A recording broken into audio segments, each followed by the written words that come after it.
Hello everyone, I'm Riya Gandhi and welcome back to my channel. I'm back again with yet another video, this time on how to prep yourself for the next UGC NET English exam. So after the June 2025 paper, many of you reached out saying that this was not what we had expected, and you are absolutely right. This time the paper was tougher, more unpredictable, and there was this very clear and evident shift from factual based questions to more deep conceptual questions, right? So it is very important to prep yourself in that manner from now onwards. So in this video, I'm going to tell you exactly how to begin your preparation from July to December, break it down month by month, tell you exactly what you should revise, what you should study, what you need to read slowly, why literary theory should be your best friend starting today, and how to build a very sustainable, consistent study plan, a study schedule for yourself that actually helps you in cracking UGC NET English exam.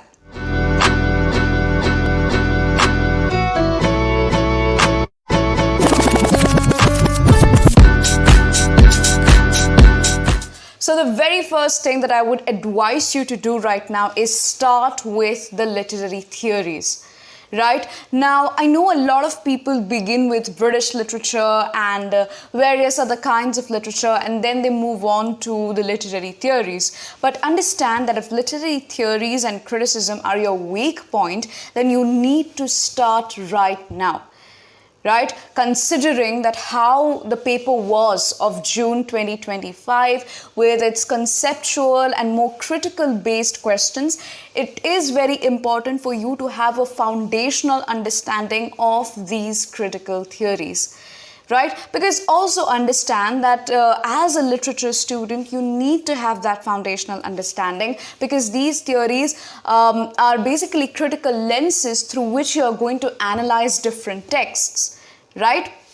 So based on that, begin with understanding and having a very conceptual understanding of literary theories. Don't just mug up or rote learn which theorist provided which term in which year and wrote which book. Understand what the theorist meant to say by this essay, right? Note down the key points and also understand how do these individual points add value to the entire theory, right? And based on the past papers analysis, and not just June 2025, but like a series of past papers, you need to focus more on 5 of the most important theories, which are structuralism, post-structuralism, feminism, Marxism, psychoanalysis, and post-colonial theory.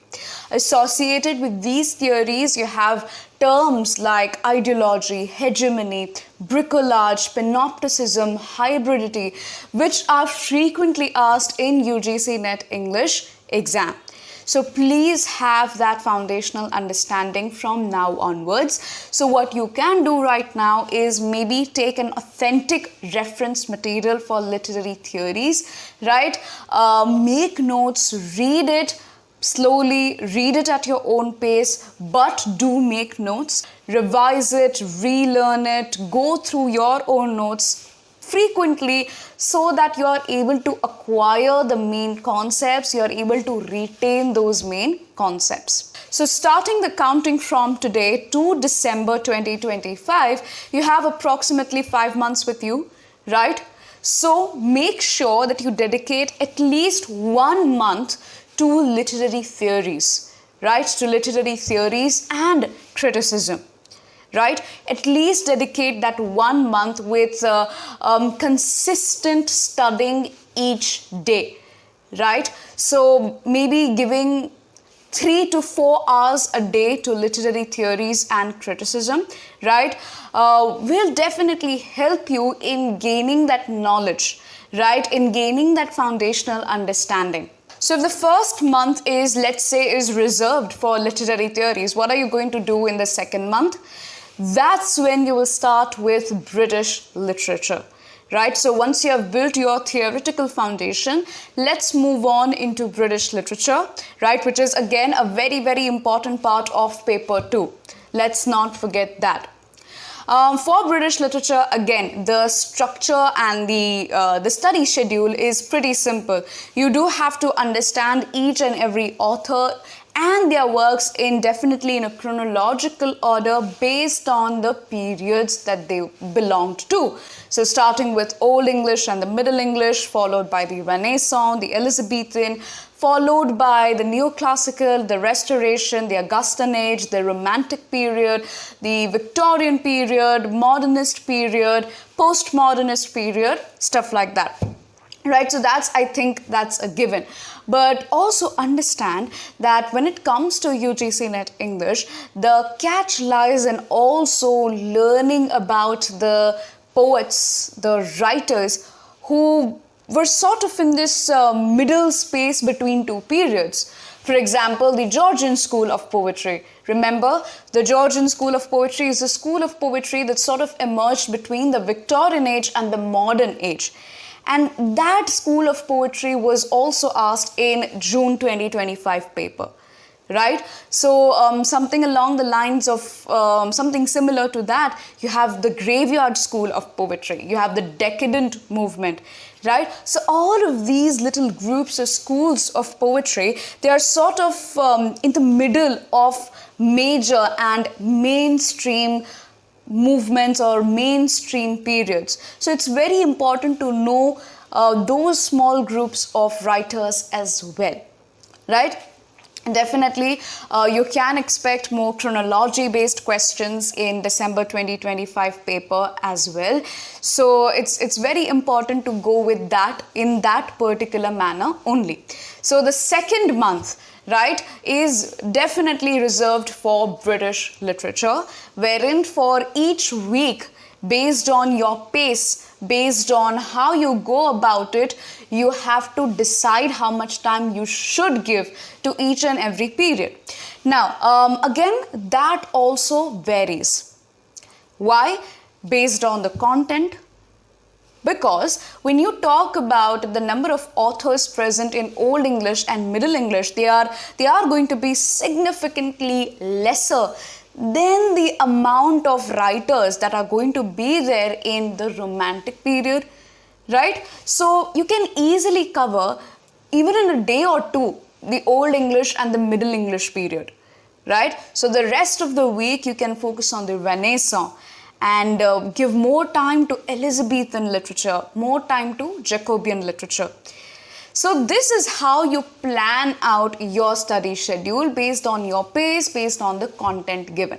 Having said that, now let's move on to the third month. Let's say that you were very dedicated in completing your literary theory syllabus in the first month. Let's say you also completed your syllabus of British literature in the second month. What do you do in your third month?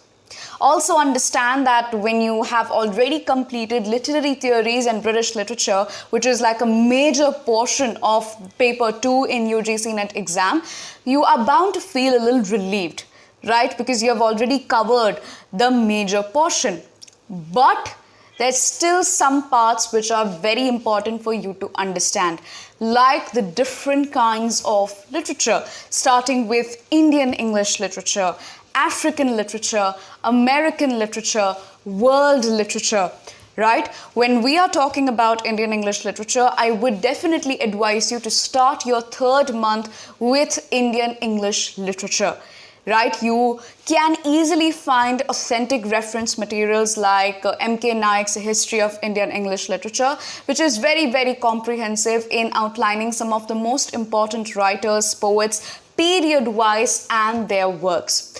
Also understand one thing, guys, that when you study Indian English literature, also get a very good understanding of Indian history in terms of our independence struggle, in terms of the old Indian history, right? The ancient Indian history with the Rasa theory and all of those very niche topics in that sense, right? Not just that.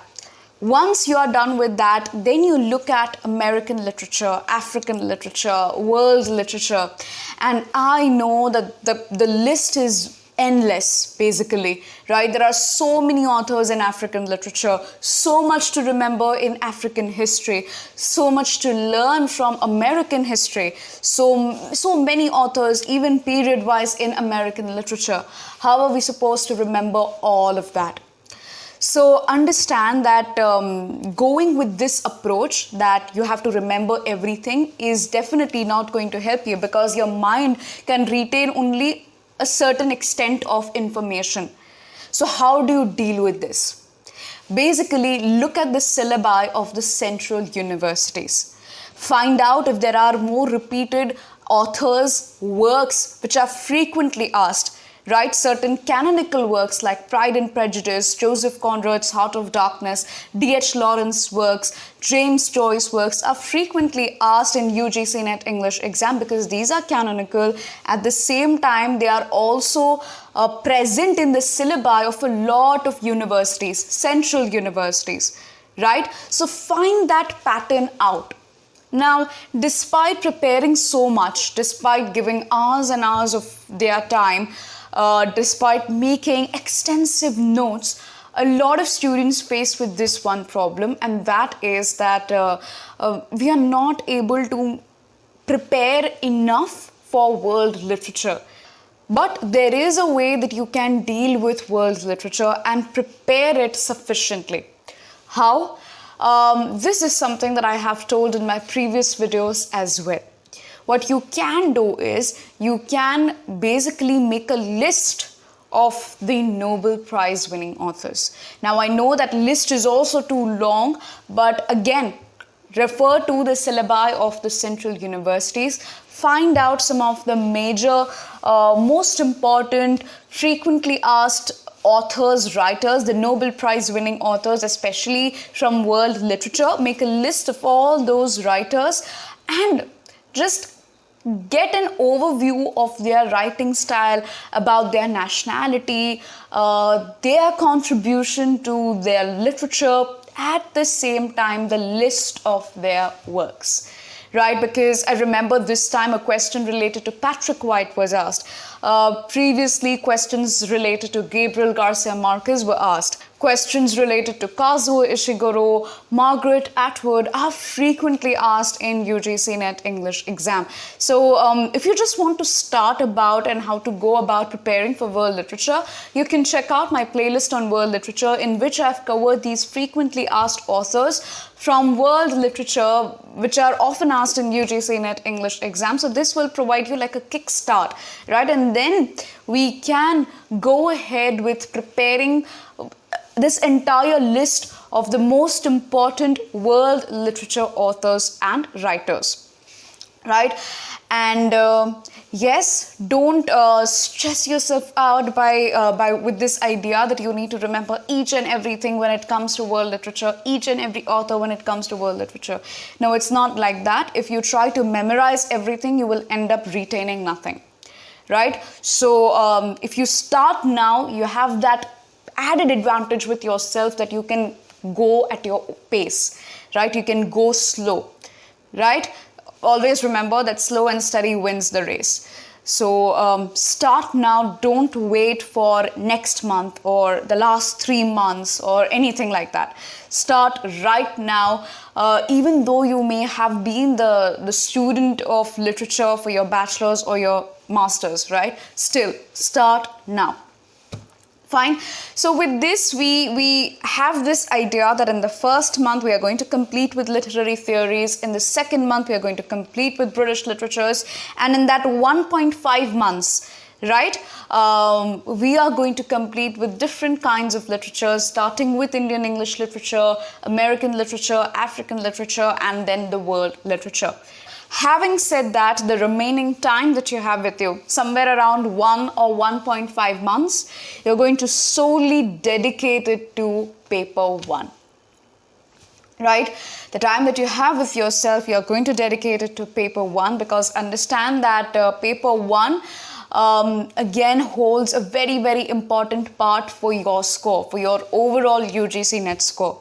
This time, paper 1 was comparatively easier than paper 2, but who knows for the next cycle, right? So pay extreme attention to research, communication, teaching aptitude, and definitely comprehension. It's very important to prepare in English, right? Because it will help you in dealing quickly with those statement-based questions, with those concept-heavy questions, right? So understand and basically refine your comprehension skills, right? So communication, research, logical reasoning, definitely mathematical aptitude, all of these are very, very important ones. And also, yes, pay attention to higher education, right, in all of these topics. Having said that, when you are preparing for your paper 1, that is also not the time to completely ignore paper 2, because when would you actually revise then, right? So when you are preparing for paper 1, which is, I assume, the last days or the last month, right, that's also the time that you simultaneously begin with your revision, right? So how do you revise? How do you build that timetable for yourself, which helps you in revising everything? The last month is basically your do or die kind of a month, right? In the sense that this last month is going to be pretty hectic, especially if you're managing a lot of things. If you are studying or if you're working, it's going to be very hectic, very taxing, right? So be prepared mentally as well, because you would be juggling not just with paper 1, but with also your revision. So when it comes to effectively revising for your paper 2, once you're done preparing it, the very first tip that I'm going to give you is solve PYQs. I mean, I think solving PYQs should be from the very first month, you know, from the very first time that you begin with your preparation, from the very first day. Solving PYQs should be your routine, right? Every day solve at least one PYQ, because that will help you in, first of all, getting an understanding as to what kind of questions are generally asked.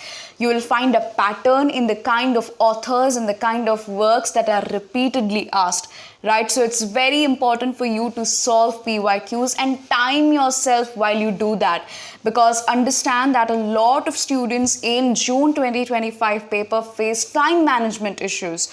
Why? Because the questions were very concept heavy. It took time for them to realize and to understand and comprehend and then think about ticking the right option, right? So this becomes extremely important over here. Having said that, it becomes extremely important for you to go through your notes again and again, right? Revising your notes just once is not enough, because remember, we are dealing with like this vast amount of information, this vast repertory of knowledge, and it's impossible to just revise it once and leave it. You will have to go through it again and again. So considering you may not have touched literary theory at all while you were preparing for your British literature or for American literature or for world literature, you have to begin your revision with literary theories, understand, revise, go back to the terms, also have a very deep conceptual understanding, as I mentioned previously as well. Go through your British literature notes, and yes, it might get pretty overwhelming towards the end as to how are you supposed to remember all of those things. But for British literature, what you can do is create lists. Right? For each period, create a list. On one column, you can mention the year in which the work was published, the title of the work, and by whom it was written. Right? This will help you in dealing with the chronology-based questions. It's okay if you don't remember the entire list, but at least go through each and every work, each and every author in that chronological fashion. Right? Because that will basically help you in recalling faster while you have to answer the chronology-based questions. right? So this was a brief idea and a quick overview that you can say of how you can go about or how you can plan out for your UGC NET English exam for December 2025. Having said that, we now come to an end of our video. When it comes to cracking UGC NET English or any other nationwide competitive exam, you have to remember one thing, guys, and that is without consistency, nothing can happen. Right? So if you studied for 2 hours today and nothing for tomorrow and 30 minutes for the next day and 4 hours on your Sundays or your Saturdays, that's not how it should go about, and that's not how you will crack your exam. If you do want to crack your UGC NET English exam, you have to stay consistent. You have to consistently make notes, right? And try to revise it, try to solve PYQs as much as you can, right? The idea is to completely encapsulate yourself, to completely envelope yourself in literature, be it literary theories or, for that matter, British literature, Indian English literature or world literature, right? So it's less about who is a literary genius right now and more about consistency, right? So start with your theory, build your way into literature, read deeply, revise regularly, right?